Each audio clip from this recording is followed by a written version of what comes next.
ASN, kami dari kelompok 5 akan menjelaskan tentang Learning Journal Anti Korupsi. Sebelumnya, saya akan memperkenalkan anggota dari kelompok 5.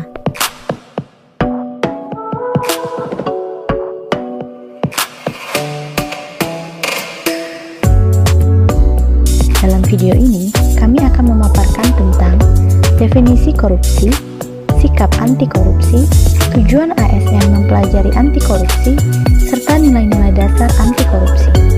Tindak pidana korupsi berdasarkan Undang-Undang Nomor 31 Tahun 1999 / Undang-Undang Nomor 20 Tahun 2001 ialah setiap orang dengan melawan hukum melakukan perbuatan memperkaya diri sendiri, memperkaya orang lain, atau korporasi yang dapat merugikan keuangan negara atau perekonomian negara. Korupsi merupakan kebijakan untuk mencegah dan menghilangkan peluang bagi berkembangnya korupsi.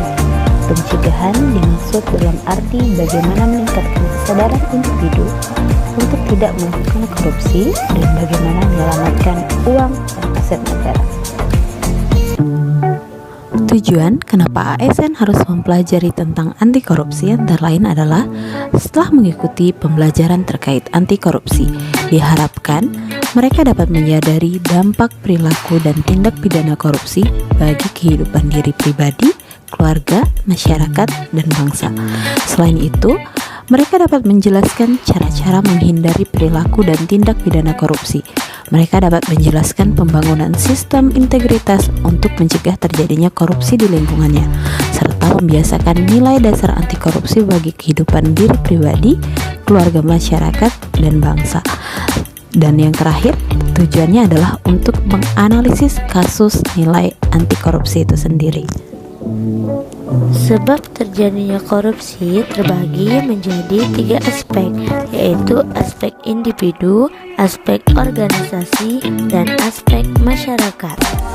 Nilai-nilai anti korupsi itu sendiri ada 9, yaitu yang pertama nilai kejujuran, kepedulian, kemandirian, kedisiplinan, tanggung jawab, kerja keras, kesederhanaan, keberanian, dan keadilan.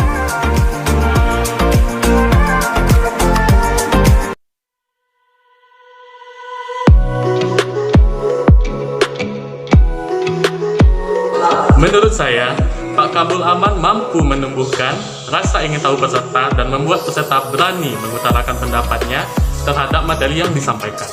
Selain itu, keterampilan bertanya pemateri mampu membuat jalannya diskusi menjadi lebih interaktif. Materi dapat menjelaskan materi dengan bahasa yang mudah dipahami, serta memberikan contoh langsung yang berkaitan dengan lingkungan. Pemateri dapat mengondisikan kelas menjadi lebih interaktif sehingga proses pembelajaran bisa berjalan secara optimal.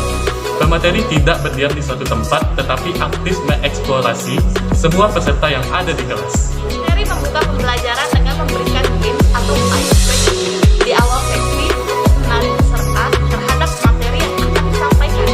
Pada sesi penutupan, pemateri memberikan kesimpulan dan wejangan secara konseptual dan aplikatif untuk diterapkan peserta di lingkungan kerjanya masing-masing. Saat penyampaian materi, pemateri menggunakan berbagai media penyampaian baik menggunakan PPT maupun diselingi video yang berkaitan. Untuk pertama-tama, cara beliau membuka pelajaran. Sebelum memulai pelajaran, beliau memulai dengan memberikan games kepada siswa. Untuk penguasaan kelas, beliau sangat interaktif kepada para peserta didiknya. Beliau tidak hanya duduk saja di kursi sambil menjelaskan atau duduk di kursi sambil melihat laptop saja,